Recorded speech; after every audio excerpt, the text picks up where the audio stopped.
Ready now. My name is Vance Whitworth, and I'm an ex-aerospace engineer, and I also taught college engineering.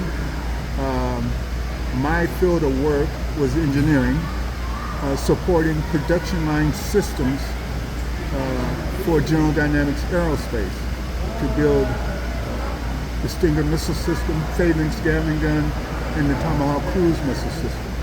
Now, the systems that I used to work on, you might think, are, try to imagine yourself looking at the shuttle and on TV, and they scan this large room where they have all this electronic test systems monitoring the shuttle, talking to the shuttle, and receiving information back. Well, I used to repair systems like that, except they were to build weapons instead. And how many years did you do that? I did that for about 17 years. And you got a master? And now I have a master's degree. Yeah, I had gotten a master's degree. I had a bachelor's degree at first, and then I got a master's degree in information systems management. Because everything you use today is information systems. It's technology, ones and zeros. That's it. Mm-hmm. We don't use analog anymore. That's the old signaling paths. Right. Now we do ones and zeros. And I might liken ones and zeros, like if I send you, say, a voltage of a half a volt, and I send you, that'd be a 1 bit, and if I send you 0 volt, and I send that 0 to you, that'd be a 0 bit. Right. So you got this thing going on. See? So how would you say the technology involved today basic than what you was involved in back in your day?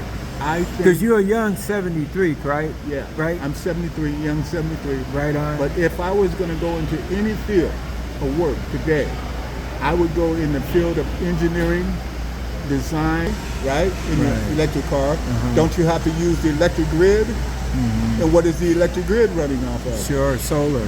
No, the electric grid is running off of gigantic generators. Right. Okay. At the oceans, you know, and you see these gigantic generators at these water plants and stuff. Well, those have to run the electricity that we see in our houses. Well, let's get back to talking about you. So where you live at? I mean, you don't have to be like. I live in Montclair. Okay, and do you have a home or? No, I live in Montclair. Okay, and how long you've been living like that? About 3 or 4 years. Okay, and how has it affected your life as far as your everyday living? You know, I tell you, it's humbled me. Okay. You know? This is the best place that I've ever been where God has been able to get my attention. Okay. Okay. I find the Bible much more enjoyable now. Why? Because He's teaching me how to be in the story, not just read the story. Okay, awesome. He's teaching me how the people back then were the same as they are today. He says, there is nothing new under the sun. Right. And so people were fighting back then as they are here. Right. They were doing sin back then. So would you say that your situation by the years of things going on has made you more humble in life experiences, or humble more to the Bible with how real it is? Humble to the Bible, how real it is, because it's only a story about mankind. Right. That's all it is. It's this whole story about mankind's madness. And God, you'll find that in the Bible, God never comes to the earth and tell us how good we are. Never. From Genesis to Revelations, you'll never hear God tell us we've been so good. Would you mind sharing how many times you've read the whole Bible? Several times. Oh, okay. Yeah. And most people don't read it. Yeah. See, because they're scared to see themselves in it. Oh. See, because you'll see yourself in it. See, so is it any particular chapter that stands out more to you? That all of it, the whole story. The whole story. See, you're in a story. Okay. And the Bible says that God knew your path before you were born. Okay. So He knows every detail of your life, your thinking, and everything before you were born. Now, people say, but I don't believe in the Bible. I say, but think about this. No man knows the future, correct? Yeah. This Bible was written thousands of years ago. And that Bible told me I would be a thief, a liar, a womanizer. It told me I would be all these things before I was born. Who could tell you that? Yeah. I mean, who could tell you that? Right. See, that's what it does. It tells you exactly where we're going to be today. Right. And he says we'll be like in the day of Noah, great evil in the earth. Well, isn't that so? I mean, after all, if a man was back there, he should have prophesied, oh, it's going to be so beautiful, the people are going to get along so well. You don't see that in the Bible. It always tells we go downhill further, further, further, further, further, to the time like the day of Noah. It got so evil, God could only save 8 people. 8 people out of the world, in the whole entire world. Yeah. That's bad. And then there's a scripture in there in Genesis where God says after the flood, he says, I wish I had never created mankind. Right. That's sad. That's a sad case, man, when God says, so what did he do? He set out to create a new man. And he set out to create Jesus, or the Christ, or whomever you call him, but the Son of God. What made Jesus different than anybody that's ever walked on this planet is because he did not have the sperm or come by way of sperm of a sinful man. Right. It was God that placed the sperm into Mary's womb, a virgin, and formulated Jesus and brought him out. That's why Jesus says, that's my Father. I'm talking to my Father. I'm behaving like my Father because I have the same nature as my Father, just like you all have the same nature of your fathers. See, and that's why I behave different than you, and that's why you don't like me, and that's why you will kill me and put me on a tree or on the cross. See? Yeah, so let's take a moment and just kind of explain what's a normal day for you. What's like a normal day? You get up. I get up. I get up about I stay up until about 11. Okay. I have everything organized in my car. Okay. You won't find my car all filthy and all of that. Is it a sedan? Is it a 4-door? I have a Kia. Oh, Kia. Okay. And so. Is it fairly, what kind of year? It's 2006. Oh, okay. But I only have 150,000 miles on it. Oh, okay. And she runs like a top. I take Reliable. care of her. Reliable. Yeah, I take care of her. You know. Okay, good. That's good. my house. Yeah, sure. So in that car, that's my bathroom. I don't never have to worry about the bathroom because I have my constitutions every morning when I come to places like this because they have really extreme clean bathrooms. Sure. I don't like filth. Yeah. I clean my car out every day. I don't dump trash on the street. I take it, put it in a bag, and I take it into the gas station and put the trash in the container. So what you would say, you get up and have breakfast? I go get my coffee. Okay. And then I decide on what I'm going to eat for breakfast, and I eat that. And then I come and I sit and I look through my phone and trip TikTok, and I'll stop and watch movies, or I'll just read my Bible. Oh, okay. And that's my day. Oh, okay. See, my day. So there's some days I can get through the whole day without talking to anybody. Okay. See, and there's days I And you stay pretty much local in the community? Yeah, you don't go too far? Yeah, right, because remember, you have to remember my life, everything's in my car. I mean, okay. You have to understand, I got my whole car with me. Your whole life. So I don't have a bathroom. Okay. See, I don't have a bed. Yeah. I don't have a bedroom. Yeah. I don't have a kitchen. So you have just enough clothes and stuff to fit keep in just enough. Right, to and I wash every week and a half. Yeah, the laundromat, you go to I go to the laundromat. Oh, I wash my clothes every week and a half. All right. And I keep, I have a blanket, say about that long in the back of my car, and it's folded in such a way that I can take my skin clothes, fold it up so they don't get wrinkled, and then I just put the rest of the blanket over them.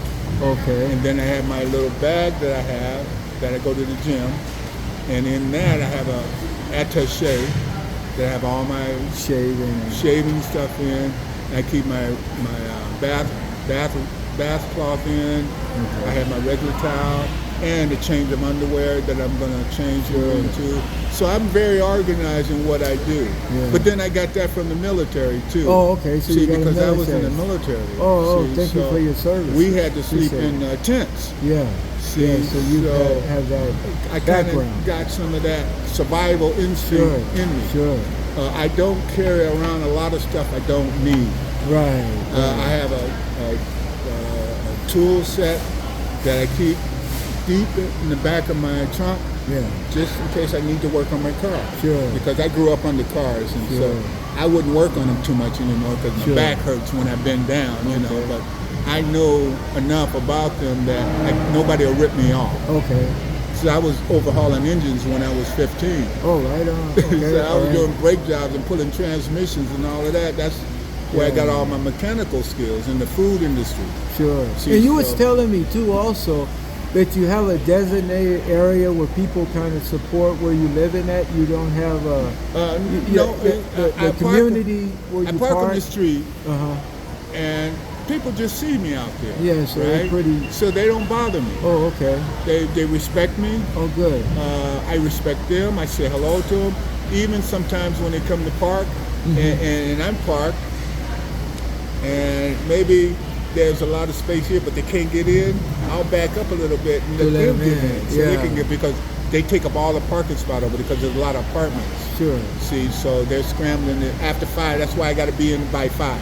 Oh, okay, because it's the street's full. Yeah, between 4:30 and 5, I got to be in okay. so I can get my parking spot. Oh. So all of that you have to take into consideration when you live, Sure. because you have a lot of people out there that get angry with people living on the streets because they don't realize you can end up on the streets. Yeah. So you would tell anybody if as you look through the camera, you would tell anybody that they could end up the same way. Same way.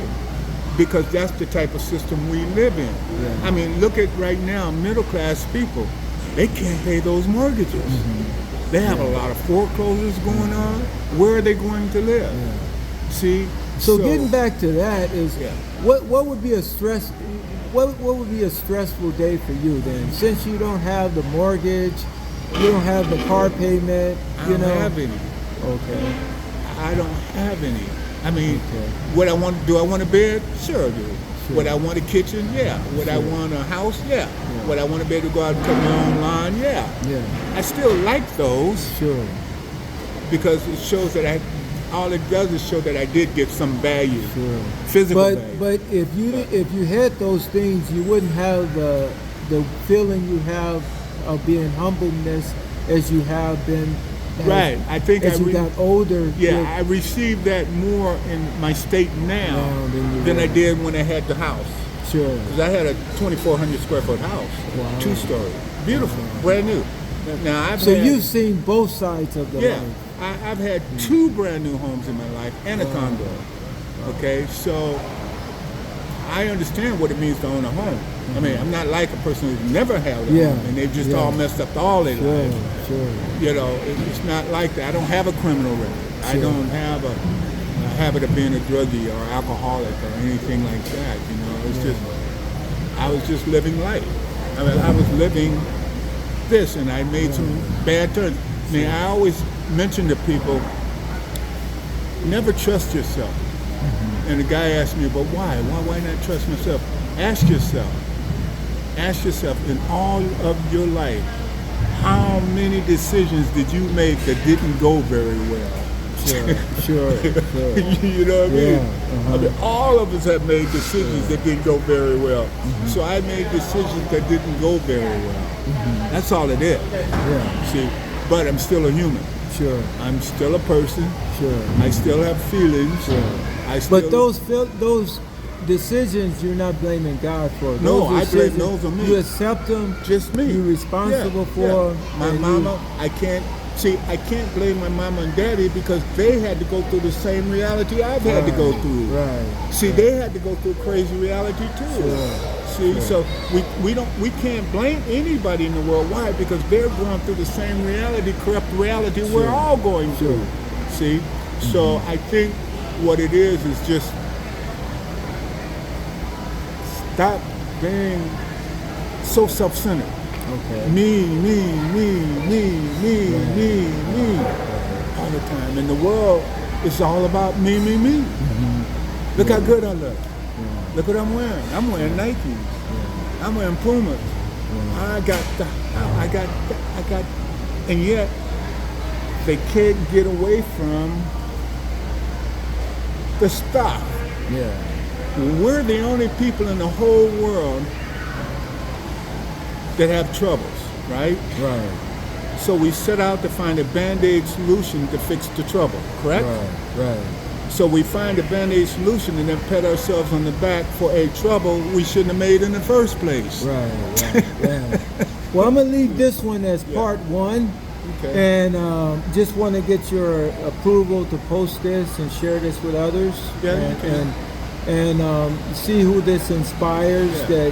to motivate them to bring God into their lives, Yeah. and Listen then, to him. and then listen him. to Yeah. him, and then also see joy in your situation, even if it's not what everybody wants it to be. Right.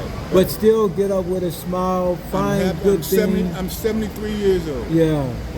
Okay, and I'm 73. And the name again? Vance. Vance. Okay. Just think about dance. Take off the D, put a V. Yeah. Vance. Served our country, did military, then they had a master degree and took care of families and owned homes and All of that, just like anybody else.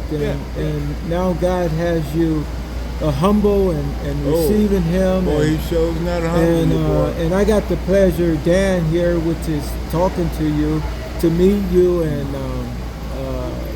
kind of share your life in here. So we'll be talking more. Thank you. And letting other people know that it's joy in going through things, and you can find happiness too. Yeah. Well, we talked not, about that. Not be bitter. Remember, I called you young blood. Yeah. I called you young blood because you're in your 50s, right?